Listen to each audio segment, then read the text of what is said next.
We're going to move on to signal transduction mechanism in this lecture. In order for cells to talk to each other, they need to send a signal, they have to receive the signal, and then there's signal transduction, and transduce just means to convert. And this is just talking about how the cell is going to convert or transduce the original chemical messenger to a message it can understand inside the cell and then convert that into a cell response. And then the last step is just whatever the response is by the target cell. So we've already talked quite a bit about the chemical messengers or the signals that the cells send.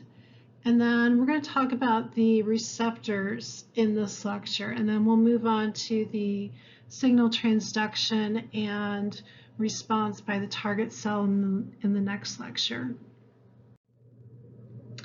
So the receptors, what type of organic molecule are they made out of? So remember that they are made out of proteins. Remember, proteins have those 3 to 4 levels of folding, so they're going to be very specific in their shape, so they'll be very specific as far as which chemical messenger they will bind to. And when the chemical messenger binds, it will bind reversibly, so it just binds and falls off and then can rebind again if it's still around. And a lot of the chemical messengers will have more than one type of receptor that they can bind to. So for example, epinephrine actually has 5 different receptors that it can bind to. And one target cell usually will have many different types of receptors on it. So for example, a target cell might have receptors to bind to insulin. And then it also probably will have thyroid hormone receptors and also growth hormone receptors. So it can respond to multiple different types of chemical messengers and not just one. And then we've reviewed the receptor location before. So remember, for hydrophilic ligands or messengers, they can't diffuse through the cell membrane. So remember that they're going to be, the receptors for hydrophilic ligands are going to be located on the cell surface. And then for hydrophobic ligands or messengers, they can diffuse right through the cell membrane. So the receptors for them will be inside the cell. So they will have intracellular receptors.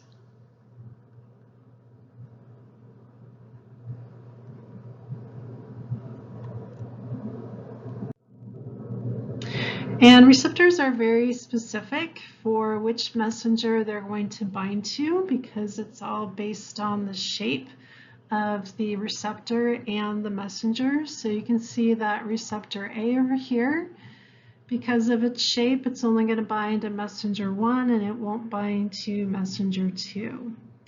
And if you take a look at receptor A, it's a cell surface receptor. So you know that messenger 1 has to be hydrophilic, and messenger 2 has to be hydrophobic, because you can tell that the receptor is intracellular or inside the cell, and messenger 2 can just diffuse right through the cell membrane, so it's got to be hydrophobic. So how large the target cell response is to the chemical messenger depends on 3 things. So it depends on how much chemical messenger is around, the number of receptors that are on the target cell, and we'll talk about how the cell can change the number of receptors, so either by receptor downregulation or upregulation. And then also the receptor's affinity for the ligand or messenger. So some receptors will bind better to the messenger than other receptors, and the better it binds to the ligand, then the better the bigger the target cell response will be. Let's take a look at the concentration of the chemical messenger first. So the more chemical messenger that's around, the more receptors on the target cell are going to be bound, and that means the larger the target cell response is going to be. And that's up to a point, because you get to a point here where you get more and more chemical messenger that's around, but you can't bind to any more of the receptors because they're all saturated. So they're all filled up, and even if you have more messenger that's out there, they can't bind to any more receptors because they're all full. So they're all saturated. So we have saturation happening here where the graph is leveling off. So the other thing that can affect how big the target cell response is the number of receptors that the target cell has out. And the target cell can actually change that. So the target cell can either increase or decrease the number of receptors. So receptor downregulation, this is where the target cell can decrease the number of receptors. And the reason it would do that is if there's too much of the chemical messenger around, it would just say, hey, I'm getting bombarded by too much messenger, so I'm going to take down some of my receptors. And if it does that, then that's going to decrease the target cell's sensitivity to the ligand or the messenger. Because if you have less receptors on the target cell, then you're going to have less of a target cell response. So an example of this would be with the drug cocaine. So this is a very disturbing ad that we have here. This is for cocaine toothache drops that you could buy and give to your kids. It was only 15 cents. And it did work because cocaine actually acts as a local anesthetic. But unfortunately, it's also addictive, so that's not so good for your little kids. But let's just draw some pictures of what happens with cocaine in your brain. So with cocaine, in the reward center in your brain. So this is what causes you to feel good and makes you want to do something again, and causes feeling of pleasure. And so what happens in this reward center is that you release the neurotransmitter dopamine. And the dopamine will bind to these dopamine receptors on the next neuron and take the message on. And eventually you'll get, good feelings, and then this can actually cause addiction. And then to get rid of the dopamine neurotransmitter, because you don't want to keep rewarding yourself, like if something bad is happening, like maybe you're burning your hand on a stove, you don't want to reward that. So to get rid of the dopamine, we're going to reuptake it. We're going to transport it back into the neuron that released it. And then once the dopamine is gone, it can no longer bind to these receptors, and then that stops the reward being released, and you no longer feel good. Okay. All right, so that's how things should normally work in the reward center.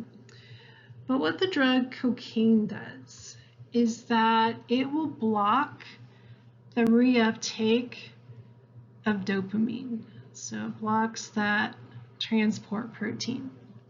So dopamine will stay out in this little gap here, this synaptic cleft between the two neurons here, and it will build up because you're not getting rid of it. And so it will keep binding to these dopamine receptors on the next neuron here and keep stimulating them and keep sending that signal on, and then you keep feeling good, and then you get that high feeling. So that's why people take cocaine, because you end up feeling really good. So the brain says, hey, I am getting bombarded by all of this dopamine, and that's not normal. So I've got too much dopamine, and I think I'm going to solve this problem here, and I'm going to downregulate these receptors. I'm going to take away some of these. So what happens is on this next neuron, we end up decreasing the numbers of dopamine receptors. So that's called receptor downregulation. So that'll decrease the sensitivity of this next neuron. It's not going to be able to respond to the dopamine as well anymore, because now there's less dopamine receptors. So if you're not taking cocaine, then when you go to release the normal amount of dopamine, you're not going to feel very well. Okay, you're not going to feel like you normally would, and you're going to get these feelings of withdrawal and cravings and depression, and you just feel awful. Okay, because you have less dopamine receptors there than normal. So in order to feel good again and normal, you have to take cocaine. So you end up taking cocaine to block the reuptake of the dopamine, and that lets it build up and lets it stimulate the few receptors that are there, and then you can get a big enough response that you end up feeling normal again. So you end up with this vicious circle, and that causes the addiction. So that's receptor downregulation. Your cells will do that if you're exposed to too much of the chemical messenger. They will take down some of the receptors, and that'll decrease the sensitivity of the target cell. So that's receptor downregulation. And that'll happen with other things in the body too. There's lots of examples, but this is just one of them. Okay, and then the opposite would be receptor upregulation. So this is where the target cell will increase the number of receptors. And the target cell will do this if there's not enough of the chemical messenger. So that will end up increasing the target cell's sensitivity to the ligand or the messenger. So an example of this. So we've got, let's say, a motor neuron innervating our skeletal muscle cell here, and we've got some receptors that will respond to the neurotransmitter acetylcholine, and acetylcholine will bind to these receptors, and then that'll stimulate the skeletal muscle to contract. So this would be the normal over here on the left. But let's say you've had a spinal cord injury, and now we can no longer send messages down this motor neuron, and we're no longer releasing neurotransmitter, and we no longer get that acetylcholine being released. So what's going to happen is that skeletal muscle cell says, hey, you know, I'm not getting that normal acetylcholine being released, and you know, I don't know what's going on, but maybe I should put out more receptors, you know, just in case some acetylcholine gets released, and then I can respond to it. Okay, so that would be receptor upregulation. You would increase the number of receptors on the target cell in response to too little messenger being released. Okay, so if you were able to, you know, restore the and fix the spinal cord injury and restore the motor neuron function. And if it was all of a sudden, able to release the normal amount of acetylcholine, all of a sudden, that skeletal muscle would, contract a lot harder than normal because it's got so many more receptors on it than normal. So that would be receptor upregulation. You increase the number of receptors in response to too little messenger, and that increases the target cell's sensitivity to the messenger or ligand. Okay, last thing to talk about are agonists and antagonists. So these are very important vocabulary words to know. So what an agonist is a ligand that binds to a receptor and produces a response in the target cell. And then an antagonist is just the opposite. So this is a ligand that binds to a receptor on the target cell and does not produce a response. Okay, and it will compete with the agonist to bind to the receptor, and it a lot of times is also called a reversing agent. So let's just give you an example of an agonist and antagonist. All right, so an example of an agonist would be morphine. Okay, that's an opioid. Okay, and it will bind. So we're just going to represent morphine here with an M, and it's going to bind to these mu opioid receptors on cells. Mu is just a Greek letter, they just named it after. And because it's an agonist, when it binds to its receptor, it's going to produce a response. So the response would be pain relief, which is why we would be giving the morphine. But another response we can see are some side effects, okay, which we really don't want, okay? But sometimes we can have that too. All right, so that's an agonist. So it will bind to a receptor and produce a response in the target cell. Okay, an antagonist is going to bind to the receptor and produce no response in the target cell. Okay, and a lot of times we call these reversing agents. So let's say that maybe our patient is having some problems with side effects with the morphine.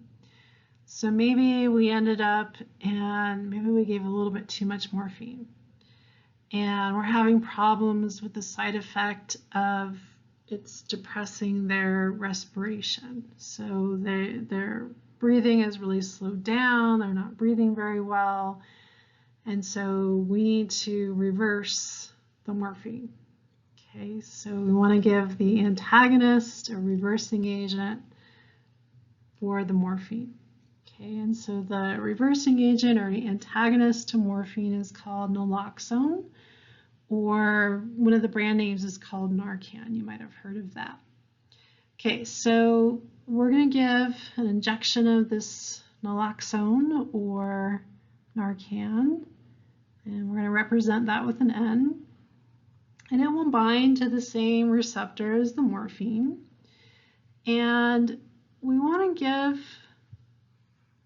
give enough that it's going to outcompete the morphine. Okay, and remember that these ligands or chemical messengers will bind reversibly to the receptor, so they bind, fall off. So when the morphine falls off, if you've given a lot more naloxone than the morphine, the naloxone will outcompete the morphine and it binds to the receptor rather than the morphine does. Okay, and so when naloxone binds to that receptor, being an antagonist, nothing happens. Okay, so no response is produced in the target cell. So that means that we're going to reverse all the effects of the morphine. So we're going to reverse those side effects, the breathing problems we were having, which is good. So that's what we were worried about. But we're also going to be reversing the pain relief, which probably isn't so good, but we'd rather have our patient breathing. So that's okay. So that's how these work. So the agonist will bind to the receptor, produce a response, where the antagonist binds to the same receptor and produces no response. Okay. Not every drug has a reversing agent or antagonist. So some agonists do have an antagonist, but not everything does. Okay.